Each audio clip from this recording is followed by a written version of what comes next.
Hello and welcome to Dead Ideas in Teaching and Learning, a higher education podcast from the Center for Teaching and Learning at Columbia. I'm Catherine Ross, the Center's Executive Director. As a quick reminder for our listeners, in this podcast series, we are exploring dead ideas in teaching and learning. In other words, ideas that are widely believed, though not true, and that drive many systems and behaviors in connection to teaching, exercising what Diane Pike called the tyranny of dead ideas. Welcome, everyone. I'm speaking today with Dr. Joanna Wolfe, whose article, Let's Stop Relying on Biased Teaching Evaluations, offers some really helpful institutional strategies for addressing a well-documented problem with student course surveys. Dr. Joanna Wolfe is a teaching professor of English and affiliated faculty of mechanical engineering at Carnegie Mellon University. Her research focuses on engineering communication and diversity, equity, and inclusion. Her most current research, published in the journal Sex Roles, examines communication strategies that women can use to speak up effectively about problems they experience in male-dominated settings. Her research tends to be very applied and action-oriented, seeking to make specific and measurable changes in the world. She is working on a forthcoming book series titled Modular Technical and Professional Communication, to be published by Macmillan. Welcome to our Dead Ideas podcast, Joanna. I'm so delighted to be talking with you today. Well, thank you so much for having me. So I'm going to set the stage a little bit here to keep us sort of in a thread amongst our different episodes this season, which is targeting systemic change. In my own experience working in teaching innovation and educational development, it's become very, very clear to me that one of the major systemic barriers to changing teaching is the ways in which it's evaluated, and particularly the ways in which student surveys are used by institutions for some very high stakes decision making. And for our listeners who have listened to our previous podcast with Michelle Miller, teaching evaluation improvement is one of the markers of whether an institution truly values teaching or doesn't. So I'm very interested in highlighting Joanna's ideas about how institutions can make these changes. There's in general just so many dead ideas about teaching evaluation practices, from, questions about the forms and what should be on them and how they're administered and what gets reported back to instructors, as well as a lot of dead ideas that instructors have about these student surveys in particular. But I thought, instead of unpacking all of the many dead ideas about evaluation of teaching, it would be really helpful to offer some solutions rather than just naming the problems. So Joanna's article caught my eye because it offers really implementable solutions and strategies that could mitigate the harm that these evaluations can cause when they are misused. And I would say that although the article was spurred at the time in 2022 by efforts that institutions were making to confront and address racism, the three suggestions in this article are still critically important and much needed today. So I really wanted to shine some light on this piece. So Joanna, can you share with our listeners a little of the background that your article provided on why we should be making changes to these instruments, especially, when we consider the unintended outcomes of these systems for faculty success and retention, especially? Yes, well, thank you so much for the question. There's been lots of research on student evaluations of teaching, and multiple studies have uncovered gender biases and racial biases in these evaluations. Male teachers overall are perceived as more competent, as having better class leadership skills than female teachers. In terms of racial differences, faculty of color receive lower evaluations than white faculty overall. And again, larger cultural stereotypes feed into this. And at the same time, that there's this well-documented bias in the evaluations, that they show little to no correlation with learning. And that's learning measured in terms of test scores or in terms of how students do in a subsequent class in the curriculum. And one of my favorite studies showing the bias took an online class where students never saw their instructors. And this class was taught by two different graduate teaching instructors, one male in real life and one female. And what the researchers did was they manipulated what the students saw so that half of the students who had, in reality, the female teaching assistant believed that that teaching assistant was male. And half of the students who had the male instructor, in reality, were led to believe that that instructor was female. And so they were able to calculate the evaluations of teaching, both for the real female and real male and the perceived female and perceived male. In reality, the actual female on every measure did slightly better, but not significantly better than the male instructor. But in terms of the perceptions and the perceived gender, when students perceived the gender of the instructor as female, they had significantly lower evaluations on all sorts of measures, including objective measures, such as whether or not the assignments were returned on time, or things like whether or not they liked the textbook. And so this really kind of shows the difference that the student perceptions can make. And these evaluations, so we have this well-documented bias, and yet this is the primary way that we evaluate faculty teaching. I am a teaching professor at Carnegie Mellon, and the only way that my teaching is evaluated is by asking students on these evaluations. And we have no idea how many potential instructors of color are turned off by the perceived bias or the actual bias in these evaluations. We have no idea how much they are frustrated by this, or just decline to pursue a profession where there's so much bias baked into the evaluation system. And we know that women and faculty of color actually put more effort into their teaching, but for less reward. So there's many reasons not to use these. In addition, I would argue that they actively hurt teaching by making instructors worry about things that might be good for the students, but that they know will negatively affect them on their teaching evaluations. So I know as a female faculty that if a student asks me if they can turn in something late and I refuse, then that student will punish me on the evaluations in a way that they would not do for a male instructor. And so that gives me an inclination to grant that request, even if it's maybe in the student's best interest to hold them accountable to deadlines. And I think that plays out in a myriad number of ways. Yeah, there is just so much research on this that supports everything you're saying. I've seen this in the work I've done over the years in this realm.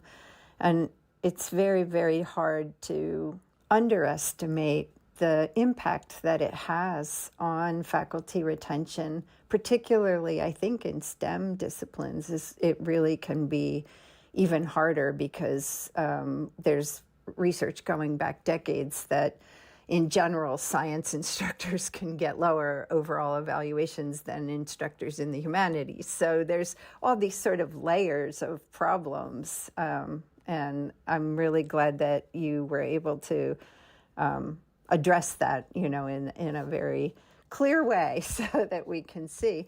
I think we do need to keep the student voices. We want the student voices, but there are ways to do that don't jeopardize people's employment or people's career trajectory, right? So that's what we need to be really thoughtful about, getting that kind of information and then how we use that kind of information for teaching improvement, not for not reappointing people or not giving people a promotion. So, yeah. Okay, so your good recommendations, let's jump into those. Your first recommendation is as follows: to remove or replace vaguely worded questions prone to eliciting bias. Could you share some examples of how vagueness in a question can become a bias amplifier? That's a term I use. I don't know if it's common. And what would a more concrete question look like? Yes, thank you. So probably the most consequential question on the evaluation, the one that most people pay attention to, is worded something along the lines. It's of course worded differently at different institutions, but overall, how would you evaluate this instructor? And if you were going to design a question to elicit bias, you could hardly do a better job than that question. Because first of all, there's no criteria associated with it. So what are the evaluation metrics? What does it mean? This question invites comments on personality. So we know that these questions will elicit bias on personality, that students might comment on how abrasive someone is, or condescending, or insecure. And these are all words that get used much more frequently with women than they do with men. Instead of these broad, open-ended questions where we don't even know what teaching means to the student, we need to ask much more narrowly worded questions. So for instance, another question that is typical in evaluations is, were assignments returned promptly? Well, what does prompt mean? That can mean different things to different people. And that's such an easy one to revise. We can specify the time frame. We can ask students, were assignments returned within 1 week, within 2 weeks, within 3 weeks? We can ask for a specific metric. Or we could even forego asking students, because most faculty nowadays are returning assignments online. And so we could use the content management service to find out how long that is. We can ask students about their learning. So how much do you feel that you learned about X, whatever the learning goal is? And that's how I do my own personal evaluations in my classes, is I go through my syllabus and take all of my learning objectives on there. And for each learning objective, ask students to rate how much they learned about it and how important they think it is for their future selves. And that gives me a lot of really good information about what I'm really nailing in the class and where I'm maybe not doing as well as I think I am. These questions, again, when they're asked in very vague ways, we are asking students also to evaluate things that maybe they don't have the background or sufficient knowledge to evaluate.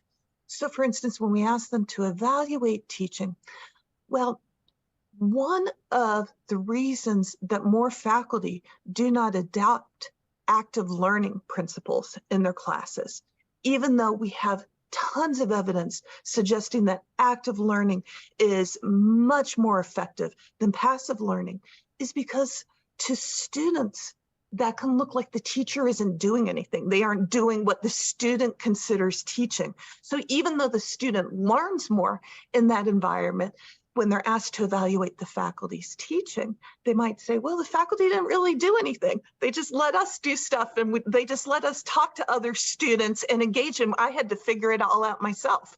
The faculty didn't do anything here. If we ask students what they learn, what the student is qualified to say and can give at least their perceptions of what they learned, I think we will get much better results from these questions. Yes, which is related to your next point. But before we jump to that, I do want to say that in my years and years of working with instructors when they receive these evaluations and helping them parse what it means and figure out, what they want to do about it, I have actually seen those words written many, many times. If an instructor did use active learning, students would say, "Oh, we had to teach ourselves," and I was stunned the first couple times I saw that, and then I was like, right, because instructors may not realize that they need to talk about what they're doing and why they're doing it that way, right? To prepare students for a kind of learning that requires more from them than they're used to. And many students believe this is a dead idea we tackled in last season's, in the last episode with 2 students on the science of learning. Many students believe that sitting and listening to a lecture is really good, and that's how they learn because there is that illusion of comprehension, right? And they don't always like being asked to do something different, as one of our students said in that podcast. So, yeah, it's a real challenge. And then if you add into that mix the instructor identity, things get even worse for, as you've said, for women instructors and instructors of color. It can be tough going. So I do want to come back to that overall question, though. Could we change it to something like, overall, how would you evaluate this instructor's teaching in terms of how it helped you learn, or something like that? Does that help? I still would not ask them to evaluate the instructor's teaching. I would ask them to evaluate their own learning. Yeah, that makes sense. That removes some of the bias then by not asking about the instructor, by asking how much they learned. That's going to be less influenced by the identity of the instructor. Yes, that's one possible solution. If we could convince administration to give up that question, that number, that overall evaluation question, that's a different, we could talk all day. Okay, so let's look at the second recommendation. To educate students to be less biased evaluators, which is kind of related to what you were just saying about involving students in evaluating their own learning. So please give us, our listeners, some ideas about how they might talk to students about these surveys. Yes, so we can remind students that they should be professional. We should encourage them to avoid implicit bias and let them know what the biases are. We can more specifically tell them to avoid personality comments, because that's really not the goal. And those comments tend to be so inflected with bias. Also, how people dress. I have seen those kinds of comments on women's student surveys, and sometimes really brutal and nasty. So yes, personality and appearance. Absolutely. Appearance is a big one. And we could hold students accountable for that. Now, the instructor can't know who the student is. We want to preserve their anonymity in that case. But there's no reason why an advisor couldn't, for instance, review student comments. And if a student says something sexist or racist, an advisor could, at the very least, have a conversation with students. And if students know that they're at least going to have a conversation about this, I think they'll think a little bit more. Or if a student does something inappropriate, such as comment on appearance, an advisor could have a talk with them and say, why? What made you think that this was appropriate here? So what could instructors say to students? What could you tell your students that might help prevent this from happening? Well, what I do in my classes, which does tend to change the tenor of those open-ended comments, is I ask them to really kind of focus on the class itself. And I say, give me 2 or 3 things that I should keep that you thought were very effective about the way this class was structured, and give me 2 or 3 things I should change. Mm-hmm. And that keeps the comments very constructive. I also, in my classes, talk about, we do a lot of peer feedback in classes. And so I talk about giving people suggestions for improvement. And I explain that I expect them to do that with me, and that I value their feedback, and that I take those constructive comments very, very seriously. I think that really kind of focuses it. Now, one of the problems with this, though, is that currently at my institution, I get no control over the timing of those evaluations. So a lot of times, before I can tell students what kind of feedback I would like them to give me, the evaluation has already been released and students have already filled it out. Of course, either the students who really love me or the students who have some kind of problem with my class. And so it's too late for me to give that kind of direction to their feedback. I think one potential solution that I've recommended to instructors over decades, and it works every time, that would sort of head that off, is to do a kind of early semester start, stop, continue, right? What could we start doing that would help you learn? What should we stop doing that doesn't help you learn? That kind of thing. Continue doing that does, So I think if that happens, that's an opportunity early in the semester to have that conversation with students, to talk about why you're going to do this quick survey, to check in with them in the beginning of the semester to make sure that their learning is happening, and that this will carry over into the final surveys they're going to fill out, right? That you value feedback. And I think that sends a message early on, and also helps them already learn how to think about your learning, giving information on their own learning, right? As opposed, giving good feedback, concrete, specific examples of things that are helping them learn or not helping them learn. So I often offer that to people because it's a very low stakes, easy way to kind of head that off, right? So you don't find yourself in that particular situation. But yeah, I think all of those things you said really are helpful and do change student responses. I've worked with people and I've seen the changes from doing the very things that you advised.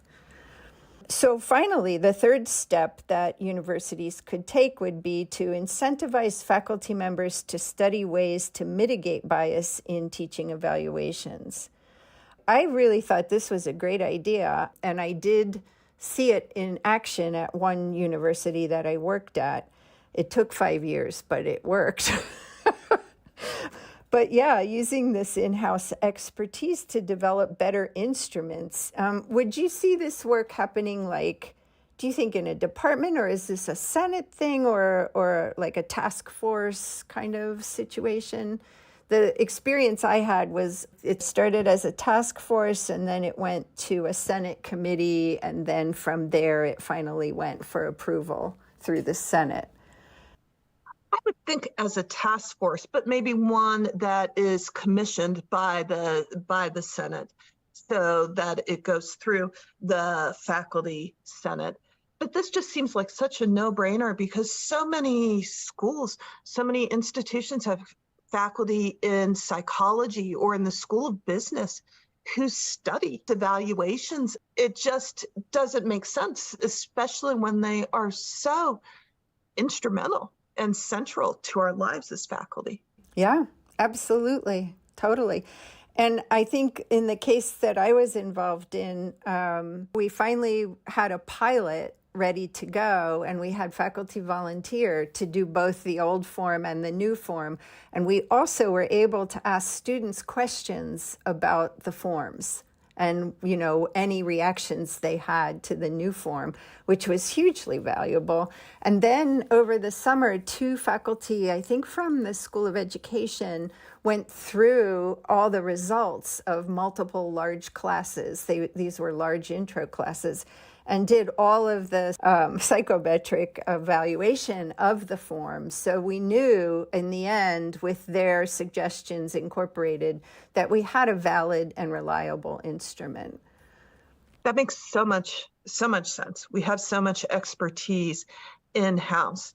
There's also, I want to point out, there's no reason that there should be just one form or that forms can't be customizable. We obviously have the technology, and there's no reason why every faculty should be evaluated on the exact same 7 questions. Exactly. At the time this happened, that was not easily done, but you're correct. Today, these forms could be very customizable, and many times are. I think the thing that really impressed me was that none of your recommendations would be hard or costly to implement, right? That's usually a barrier if it's going to cost a lot of money. But why do you think institutions aren't taking these steps? I know there's a group called TVAL, and it's a consortium of institutions that have tackled this and have been doing really interesting work. And we'll have a link to that there's a link to that in the description of this episode. But why do you think so many universities aren't doing it? I have to say my answer is somewhat cynical, but I think it's something that you can't really brag about the way that you could brag about a new vice provost for DEI or new center or even a new committee. And this is really a small thing that should have happened years ago.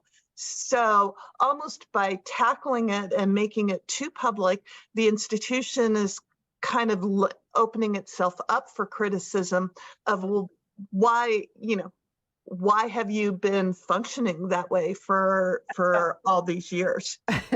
Indeed. Hadn't thought of that. It's very similar to politicians don't get elected for fixing problems. They get elected for big ideas. It's a kind of unsexy problem to fix because it is so easy and straightforward. Yeah, definitely. And I think it also ties to how institutions are sort of evaluated, whether it's in rankings or other things, and teaching is, let's just say, it's often lip service. There's no really robust information about teaching and things like that. And so, as you said, it's not something big that they're going to get public acknowledgement for, although I know there are people who are thinking that needs to change. So we'll see if it happens. But yeah, I think you're spot on. Thank you. Also, I'll just say that sometimes people get a mentality because to really do a rich and full job of evaluating teaching would be a lot of effort and a lot of work. And so I think people get intimidated by that. And the case I want to make is, let's just do the small thing, but do it better. Let's focus on some incremental improvements, even if it's still not going to be our ideal. Yes, don't get me started on peer review. There's a lot of work that could be done there, but if we could at least address the issues around the use of the student surveys, because those are pervasive, that would be a huge step forward, as you've suggested. Thank you so much, Joanna. I'm so grateful for you agreeing to participate in this 7th season of Dead Ideas and to tackle this big one. Thank you again for having me. I really appreciate this opportunity to talk more about this really important issue. If you've enjoyed this podcast, please visit our website where you can find any resources mentioned in the episode, ctl.columbia.edu/podcast. Please like us, rate us, and review us on Apple Podcasts or wherever you get your podcasts. Dead Ideas is produced by Stephanie Ogden, Laura Nicholas, John Hanford, and Michael Brown. Our theme music is In the Lab by Immersive Music.